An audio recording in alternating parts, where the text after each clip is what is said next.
Friends, welcome back to our study with smart brain. Friends, आज के इस video में मैं लेके आई हूँ भारत का भूगोल, जो कि ये सार संग्रह है। तो चलिए आज से हम लोग भारत का भूगोल को पढ़ते हैं। तो आज हम लोग क्या पढ़ने वाले हैं? भारत की स्थिति एवं विस्तार, जो कि ये वन लाइनर सार संग्रह है। भारत का क्षेत्रफल विश्व के कुल भौगोलिक क्षेत्रफल का कितना है? तो ये हो गया आपको 2.4%। आकार की दृष्टि से भारत का विश्व में कौन सा स्थान है? तो ये 7वां स्थान है। विश्व की कुल जनसंख्या का कितने प्रतिशत भारत में निवास करता है? तो ये आपको 16.7%। भारत का क्षेत्रफल कितना है? तो भारत का क्षेत्रफल कितना? तो ये हो गया आपको 32,87,263 वर्ग किलोमीटर।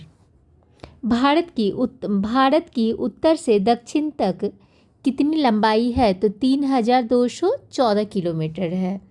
भारत की पूर्व से पश्चिम तक कितनी लंबाई है? तो ये हो गया आपको 2,933 किलोमीटर। भारत के स्थल सीमा की लंबाई कितनी है? तो ये 15,200 किलोमीटर है। भारत की तट रेखा की लंबाई कितनी है? तो ये 6,100। द्वीपों सहित भारत की तट रेखा की लंबाई कितनी है? तो ये हो गया आपको 7,516.5 किलोमीटर। भारत का धूर दक्षिणी भाग भूमध्य रेखा से कितनी दूरी है? तो ये हो गया आपको 876 किलोमीटर। भारत में कितने राज्य समुद्र तट रेखा में है? तो ये हो गया आपको 9। भारत के किस राज्य की तटरेखा सबसे लंबी है? तो ये गुजरात की है। भारत के किस राज्य की तटरेखा सबसे छोटी है? तो ये गोवा की हो गई। कौन सी अक्षांश रेखा भारत के मध्य से होकर गुजरती है? तो ये हो गया आपको कर्नाटक रेखा। कर्क रेखा भारत के कितने राज्यों से होकर गुजरती है? तो ये 9 राज्यों से होकर गुजरती है। भारत की मुख्य भूमि का दक्षिणी नोक क्या है? तो ये होगा आपको केप कोमेरिन। भारत का सबसे दक्षिणी बिंदु कौन सा है? तो ये इंदिरा पॉइंट हो गया। भारतीय भूमि का सर्वाधिक उत्तरी भाग कौन सा होता है? तो ये हो गया आपको इंदिरा कॉल हो गया। भारत का दक्षिणतम बिंदु कहाँ स्थित है? तो ये हो गया आपको अंडमान निकोबार द्वीप समूह में। भारत की मुख्य भूमि को रामेश्वरम द्वीप से कौन अलग करता है? तो ये करता है आपको कंपन चैनल। आदम का पुल किन देशों के मध्य स्थित है? तो ये भारत एवं श्रीलंका में। डंकन पास किसके बीच स्थित है? तो डंकन पास किसके बीच स्थित है? तो ये हो गया आपको दक्षिणी अंडमान और छोटा अंडमान के बीच में। द्वीप एक द्वीप है, वह कहाँ स्थित है? तो ये गुजरात के तट पर स्थित है। श्रीलंका को भारत से कौन अलग करती है? तो ये मन्नार की खाड़ी अलग करती है। भारत का कौन सा भूभाग प्राचीनतम है? तो ये हो गया आपको प्रायद्वीपीय पठार। भारत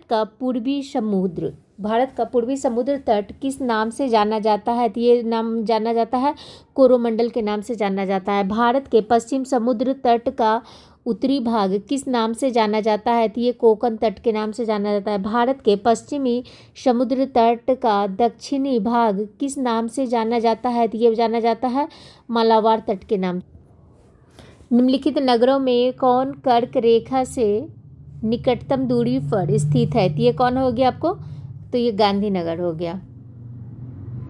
कौन सा महत्वपूर्ण अक्षांश भारत को दो लगभग बराबर भागों में विभाजित करता है? तो ये आपको वो हो गया 23.5 डिग्री उत्तर। निम्नलिखित में से कौन सा भारतीय राज्य कर्क रेखा के कर्क रेखा के उत्तर में स्थित है, तो ये हो गया आपको मणिपुर। गुजरात के सबसे पश्चिमी गांव और अरुणाचल प्रदेश के सबसे पूर्वी छोर पर स्थित बालांग के समय में कितने घंटे का अंतराल होगा, तो ये हो गया आपको 2 घंटा का। यदि भारतीय मानक समय के अनुसार पूर्वा के 10 बजे हैं, तो 92 डिग्री पूर्वी देशांतर पर शिलोंग का स्थानीय समय क्या होगा, तो ये होगा आपको 10:38। निम्न में से किस राज्य की सीमा बांग्लादेश से नहीं मिलती है, तो कौन नहीं मिलती है, तो ये मणिपुर नहीं मिलती है।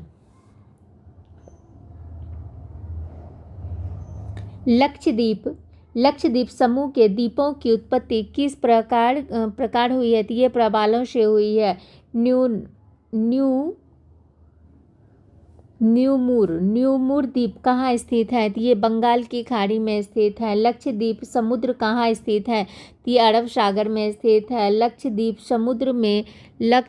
समूह में द्वीपों की संख्या कितनी है, तो ये 36 हो गई। भारत का अक्षांशीय व देशांतरीय विस्तार कितना है, तो ये हो गया आपको 8 डिग्री 4 उत्तरी अक्षांश से लेकर 37 डिग्री 6 उत्तरी अक्षांश तथा 68 डिग्री 7 पूर्वी देशांतर से लेकर 97 डिग्री 25 पूर्वी देशांतर। भारतीय उपमहाद्वीप किस भूखंड का भाग है, तो ये हो गया आपको गोंडवाना लैंड का भाग है। भारत किस गोलार्ध में स्थित है, तो ये उत्तरी और पूर्वी गोलार्ध में है। भारत का सुदूर पश्चिम का बिंदु कौन सा है, तो ये हो गया आपको 68 डिग्री 7 पूर्व गुजरात में। शिव समुद्रम किस नदी द्वारा बनाया गया द्वीप है, तो ये हो गया आपको कावेरी के द्वारा। भारत की प्रादेशिक जल सीमा समुद्र तट से कितने समुद्री झील की दूरी तक है, तो ये हो गया आपको 12 समुद्री मील। 10 डिग्री चैनल किसके मध्य स्थित है, तो ये छोटा अंडमान और कार निकोबार। भारत तथा पाकिस्तान के मध्य अंतर्राष्ट्रीय सीमा का नाम क्या है, तो ये हो गया आपको रेड क्लिफ लाइन। भारत तथा चीन के बीच सीमा बनाने वाली रेखा का क्या नाम है, तो ये हो गया आपको मैकमोहन रेखा। भारत और अफगानिस्तान के बीच स्थित अंतर्राष्ट्रीय सीमा को किस नाम से जाना जाता है, तो ये डुरंड रेखा के नाम से जाना जाती है।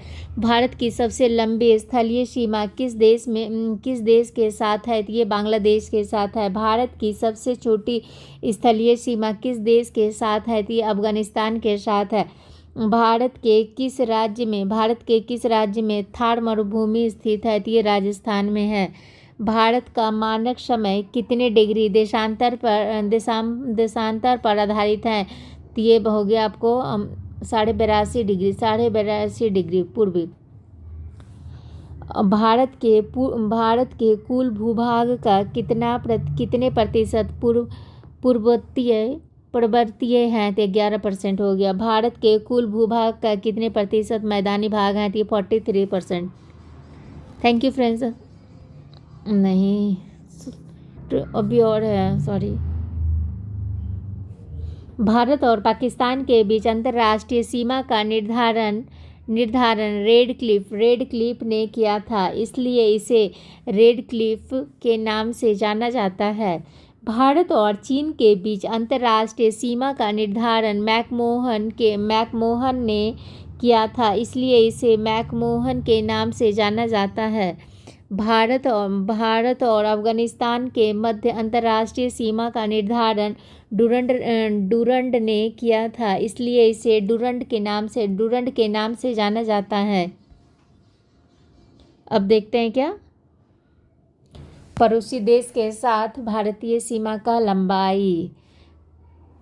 तो ये हो गया आपको देश हो गया। बांग्लादेश के साथ कितना हो गया, तो 4,096 हो गया। चीन के साथ हो गया 3,917 हो गया। पाकिस्तान के साथ हो गया 3,310 10 किलोमीटर हो गया। नेपाल के साथ है, नेपाल के साथ हो गया 1752 हो गया। म्यांमार के साथ हो गया 1458।